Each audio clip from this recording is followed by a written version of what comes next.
Hello everyone. तो कैसे हैं आप लोग? आशा करता हूँ अच्छे होंगे। तो आज हम बायोलॉजी के क्लास 10th के कुछ VVI यानी इम्पोर्टेंट ऑब्जेक्टिव्स आपको बताने वाले हैं, जो एग्ज़ाम के दृष्टि से बहुत ही इम्पोर्टेंट है। ठीक है, पहला ऑब्जेक्टिव क्या कहता है कि स्वपोषी पोषण के लिए आवश्यक है। स्वपोषी पोषण क्या होता है? तो वह प्रक्रिया, स्वपोषी पोषण सबसे पहले समझते हैं। स्वपोषी पोषण वह प्रक्रिया जिसमें जीव खुद अपना भोजन बनाता है, उसी को कहते हैं स्वपोषी पोषण। तो जैसे पेड़ पौधे क्या करते हैं? सूर्य का प्रकाश, ये पानी, जो जल होता है, ये सभी लेके अपना भोजन बनाते हैं। तो क्या कहता है? स्वपोषी पोषण के लिए आवश्यक है CO2 कार्बन डाइऑक्साइड, तो पेड़ पौधों के लिए ज़रूरी है। क्लोरोफिल, ये भी ज़रूरी है। सूर्य का प्रकाश, ये भी ज़रूरी होता है, यानी कि ऑप्शन नंबर D हो जाएगा। समझ गए? तो स्वपोषी पोषण में कौन कौन आ जाएंगे? तो हरे पौधे आ जाते हैं, शैवाल आ जाता है, हरी शैवाल, ये सभी क्या है? नीली हरी शैवाल, ये सब स्वपोषी पोषण के उदाहरण हैं। फिर दूसरा क्वेश्चन कहता है इंसुलिन की कमी से होता है। इंसुलिन की कमी से क्या होता है? तो इंसुलिन की कमी से मधुमेह होता है, मधुमेह रोग होता है, यानी कि डायबिटीज। इसको क्या बोलते हैं? मधुमेह को बोला जाता है डायबिटीज मेलिटस। डायबिटीज मेलिटस, ये इंसुलिन यानी कम बनने से जो होता है मधुमेह होता है। जैसे अगर हमारे शरीर में इंसुलिन कम हो गया, ठीक है, तो शुगर यानी ग्लूकोज बढ़ जाता है। फिर तीसरा क्वेश्चन है कि खुला परिसंचरण तंत्र किस में पाया जाता है? मनुष्य में, कॉकरोच में, घोड़ा में, ऊंट में। तो खुला परिसंचरण तंत्र कॉकरोच में पाया जाता है, यानी ऑप्शन नंबर B हो जाएगा। खुला परिसंचरण तंत्र क्या होता है? तो देखो, खुला परिसंचरण तंत्र उन जीवों में पाया जाता है जिसमें रक्त वाहिकाएं यानी कि जो ब्लड वेसल्स जो होते हैं वो पूरी तरह से विकसित नहीं होते हैं, वही होता है खुला परिसंचरण तंत्र। समझ गए?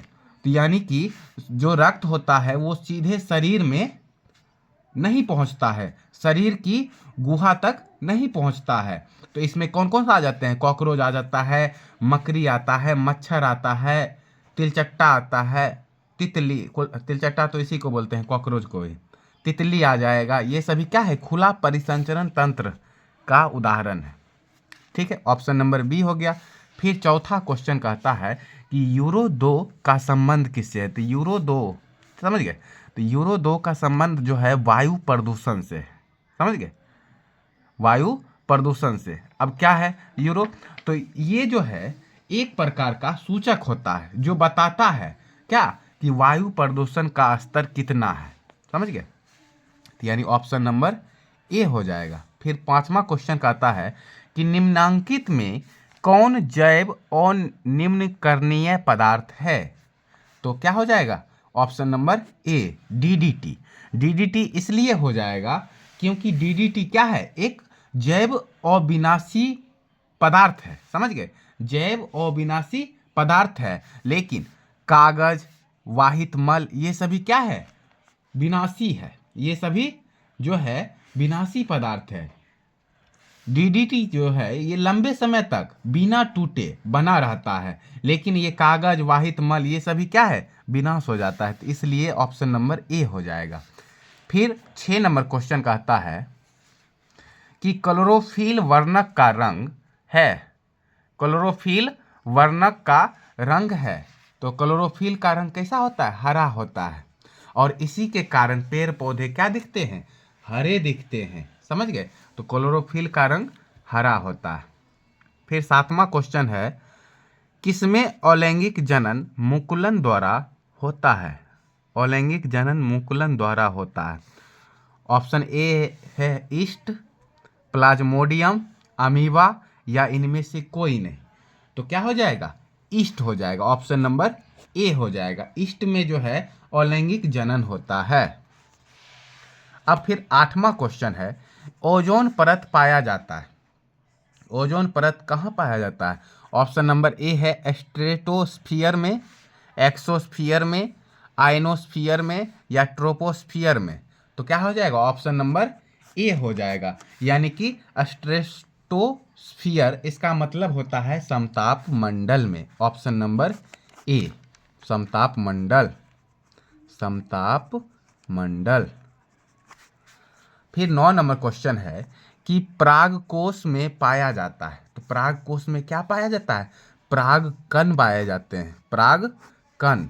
ऑप्शन नंबर बी हो जाएगा, पराग कण पाए जाते हैं।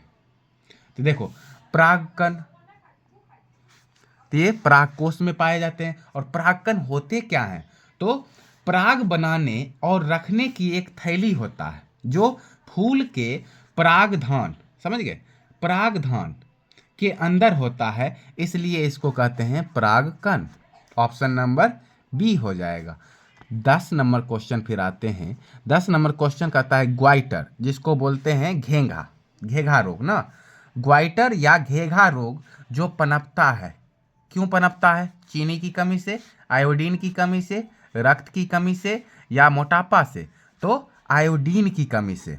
आयोडीन की कमी से क्या होता है? घेघा रोग पनपता है। तो भोजन में अगर आयोडीन की कमी हो जाती है या पानी में आयोडीन की कमी होती है तो उसके कारण क्या होता है? थायराइड ग्रंथि सूज जाता है, जिसके कारण गला यानी गर्दन फूल जाता है, और इसी को क्या बोलते हैं?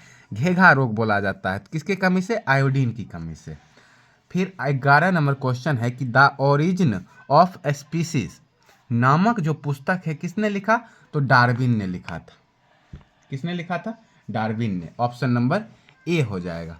फिर 12 नंबर क्वेश्चन है कि निम्नलिखित में से किसे आप उपभोक्ता की श्रेणी में रखेंगे?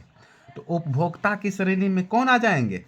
ऑप्शन नंबर सी हो जाएगा, जंगली जानवर। देखो उपभोक्ता क्या होते हैं? उपभोक्ता वे जीव होते हैं जो भोजन स्वयं नहीं बनाते हैं, जो दूसरे जीवों पर निर्भर रहते हैं।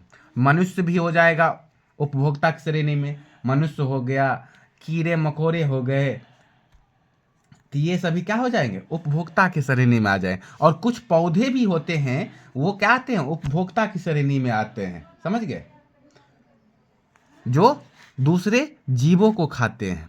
तो यानी कि इसमें जो है क्या, जंगली जानवर, ये हो जाएगा उपभोक्ता। फिर 13 नंबर क्वेश्चन है कि कवक में पोषण की कौन सी विधि होती है? तो कवक में पोषण की कौन सी विधि होती है? तो मृतजीवी होती है, यानी कि ऑप्शन नंबर बी हो जाएगा। तो ये अपना जो है भोजन खुद नहीं बनाते हैं, कवक जो है अपना भोजन खुद नहीं बनाते हैं, इसको हम परपोषी भी बोल सकते हैं या मृतजीवी। ठीक है। मुकुलन द्वारा प्रजनन किसमें होता है? तो मुकुलन द्वारा प्रजनन, ऑप्शन दिया है अमीबा, ईस्ट, मलेरिया परजीवी या पैरामीशियम।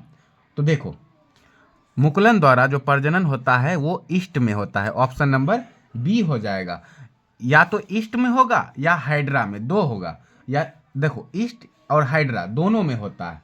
तो दोनों में छोटी सी एक कली निकलती है जो बाद में क्या बनता है? नया जीव बन जाता है। यानी कि मुकुलन द्वारा प्रजनन ईस्ट में। ऑप्शन नंबर बी 14 का। अब 15 नंबर क्वेश्चन पे आते हैं। मानव में डायलिसिस थैली है, तो मानव में डायलिसिस थैली क्या है? नेफ्रॉन। 16 नंबर क्वेश्चन, पुष्पी पौधों में लैंगिक जनन किसके द्वारा होता है? पुष्पी पौधों में लैंगिक जनन किसके द्वारा होता है? तो फूलों द्वारा होता है। लैंगिक जनन फूलों द्वारा होता है। फिर 17 नंबर क्वेश्चन है कि निम्न में से कौन एक जैविक प्रक्रम द्वारा अपघटित होने वाला पदार्थ है? सूखे घास पत्ते, पॉलीथीन बैग, रबर, प्लास्टिक की बोतलें। तो देखो जैविक प्रक्रम द्वारा अपघटित होने वाला पदार्थ क्या है? सूखे घास पत्ते। ये क्या है? जैविक प्रक्रम द्वारा अपघटित हो जाता है। लेकिन जो पॉलीथीन बैग है, रबर है, प्लास्टिक है, ये जल्दी नहीं अपघटित, बहुत सालों तक रहते हैं, समझ गए। इसी वजह से ऑप्शन नंबर ए हो जाएगा इसका राइट। फिर 18 नंबर क्वेश्चन है कि प्रकृति में पृथ्वी पर ऊर्जा का मुख्य स्रोत क्या है? तो देखो प्रकृति में ऊर्जा का मुख्य स्रोत क्या है? सूर्य हो जाएगा। सूर्य क्या है? ऊर्जा का मुख्य स्रोत है। क्यों? क्योंकि सूर्य के प्रकाश से ही पेड़ पौधे क्या करते हैं? भोजन बनाते हैं। जितने भी खाद्य पदार्थ हैं वो सुरक्षित रहते हैं, समझिए। तो सूर्य का जो ऊर्जा है प्रकृति में पृथ्वी पर ऊर्जा का मुख्य स्रोत है सूर्य। फिर 19 नंबर क्वेश्चन है कि हरे पौधे कहलाते हैं, हरे पौधे क्या कहलाते हैं?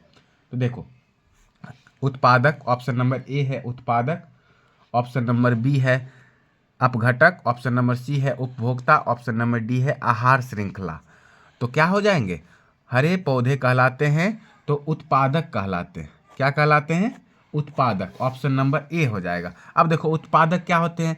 तो आहार श्रृंखला में हरे पौधे, समझ गए, आहार श्रृंखला में हरे पौधे उत्पादक कहलाते हैं। तो हरे पौधे क्या कहलाते हैं? उत्पादक कहलाते हैं। फिर आता है 20 नंबर क्वेश्चन कि कीटों के पंख और जो चमगादड़ के पंख किस तरह के अंग है? ऑप्शन दिया है समजात अंग, अवशेषी अंग, संवृत्ति अंग या इनमें से कोई नहीं। तो कीटों के जो पंख है वो क्या हो जाएंगे? समजात अंग, अवशेषी अंग, संवृत्ति अंग, ऑप्शन नंबर सी। या इसको हम बोल सकते हैं अनुरूपी अंग। क्या? अनुरूपी अंग भी बोलते हैं। इसमें थोड़ा डाउट है, संवृत्ति होगा या समजात होगा, या संवृत्ति ही रहने देते हैं। अनुरूपी अंग याद रखिएगा, अनुरूपी अंग। फिर 21 नंबर क्वेश्चन का आता है कि भोजन का पचना किस प्रकार की अभिक्रिया है? तो भोजन का पचना उपचयन अभिक्रिया है, ऑप्शन नंबर ए हो जाएगा। 22 नंबर क्वेश्चन का आता है कि निम्नलिखित में से कौन एक उभयलिंगी जंतु है? तो उभयलिंगी जंतु है केचुआ, मछली, शेर, बकरी। तो क्या हो जाएगा? ऑप्शन नंबर ए हो जाएगा केचुआ। उभयलिंगी जंतु क्या होता है? तो वे जंतु जिनमें नर और मादा दोनों प्रकार के जनन अंग शरीर में मौजूद होते हैं वही कहलाते हैं उभयलिंगी जंतु। जैसे केचुआ, घोघा हो गया, घोंघा, जोंक हो गया, ये सभी क्या है? उभयलिंगी जंतु है। तो ऑप्शन नंबर ए हो जाएगा। फिर 23 नंबर क्वेश्चन है कि निम्नलिखित में से कौन एक भूमिगत जल का उदाहरण है? तो भूमिगत जल नदी, तालाब, कुआं, समुद्र। तो क्या हो जाएगा? भूमिगत जल कुआं हो जाएगा, option number B. 24 number question, प्रकाश संश्लेषण क्रिया में ऑक्सीजन बाहर निकलता है। प्रकाश संश्लेषण क्रिया में ऑक्सीजन किससे बाहर निकलता है? तो जल से निकलता है, ऑप्शन नंबर ए हो जाएगा, जल से। अब फिर 24 नंबर क्वेश्चन हो गया। अब 25 पर आते हैं।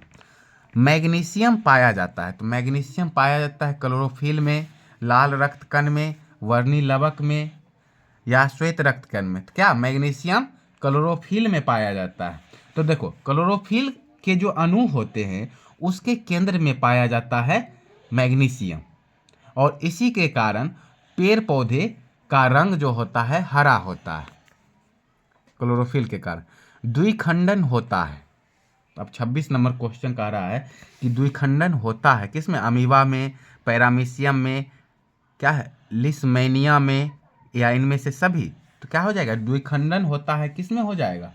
तो अमीबा में भी होता है, पैरामीशियम में भी होता है, लिस्मेनिया में भी होता है, यानी इनमें से सभी हो जाएगा, ऑप्शन नंबर डी हो जाएगा। अब देखो द्विखंडन क्या है? एक अलैंगिक जनन है।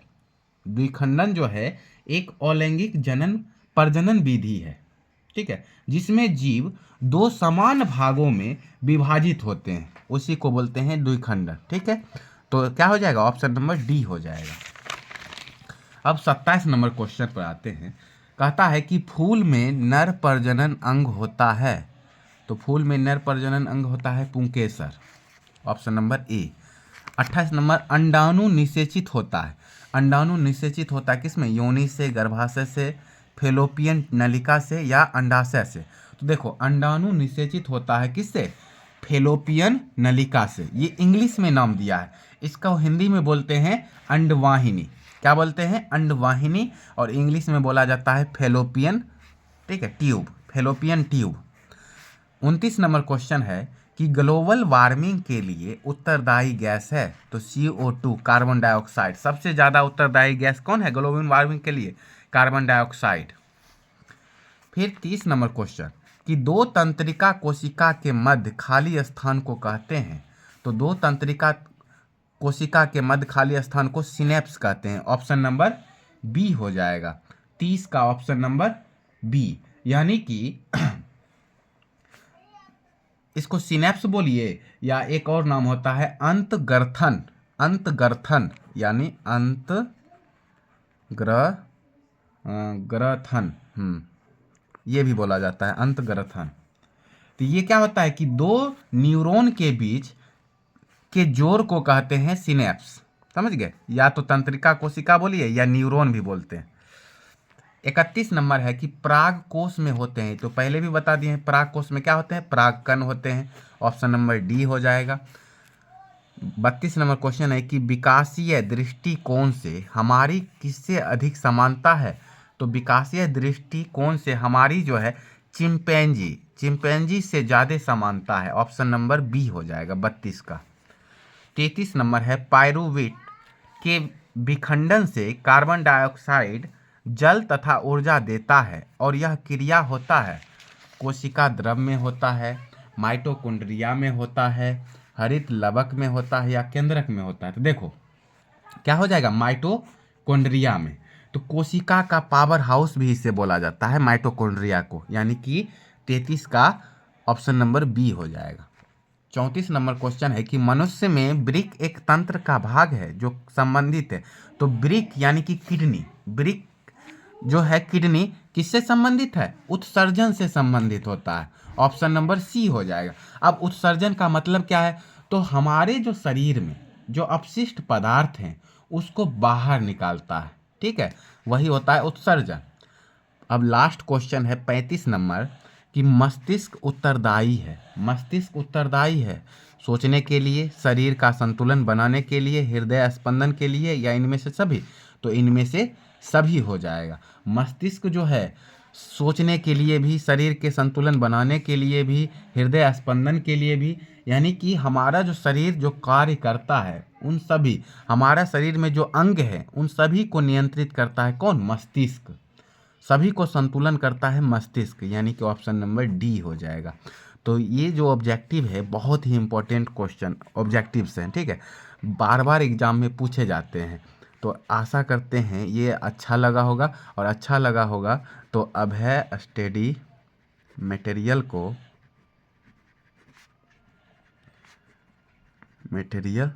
सब्सक्राइब कीजिए। धन्यवाद।